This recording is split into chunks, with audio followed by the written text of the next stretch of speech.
ব্যাপারটা এমন না যে আল্লাহ লিখে রেখেছেন বলে আপনি বেছে নিচ্ছেন। যেহেতু আপনি এটাই বেছে নেবেন, তাই আল্লাহ আগে লিখে রেখেছেন।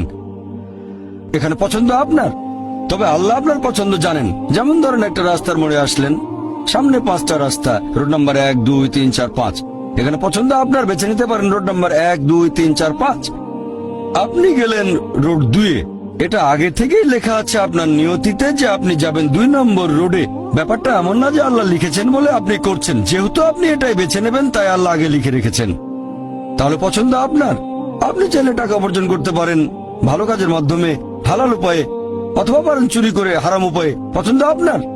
ধরেন চুরি করলেন, এটা আপনার সিদ্ধান্ত। তবে আল্লাহ আগে থেকে জানেন যে এই লোকটা সহজে টাকা পেতে চায়, তাই চুরি করবে। তাই আল্লাহ আগে লিখে রেখেছেন যে এই লোকটা 25 বছর বয়সে চুরি করবে। এখানে দোষটা কার? দোষ আসলে আপনার। তবে আল্লাহর আছে ইলমে গায়েব, তাই তিনি আগেই লিখে রেখেছেন।